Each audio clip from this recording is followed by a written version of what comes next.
In this video, I will show you how to deposit money on Coinbase. So there are actually two methods on how you can do this, and I'm going to show you both.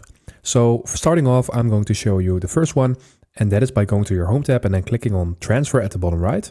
And when you click on this, you will see a couple of options, including deposit cash. And in here, we see that we can deposit to the account below. So you need to copy everything that's in here to your bank account when you're making a transfer. And when you are transferring money to every detail that is in here with the name that is linked to your account, and you will see that name at the top, then you will be able to deposit money on Coinbase via a bank transfer.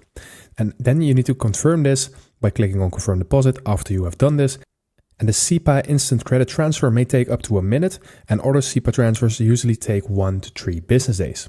So after you have done everything, go ahead and click on the confirm deposit down below. The other method that you can do is the following. You can just go ahead and click on buy and sell at the bottom left in here, then click on buy with cash. And now you can just go ahead and select a crypto asset that you want to purchase. So let's say that we want to buy Dogecoin. Then we're going to click on Dogecoin. Now we can enter an amount and then click on pay with. And now we can also select Apple Pay, or when you're on Android, you can also select Google Pay. You can also select more payment method by clicking on this. And then you also have PayPal as an option. And this way you can put money on your account by purchasing crypto assets directly. So this is how you do it. I hope this video helped you out. Please leave a like and consider subscribing. Then I will see you in the next one.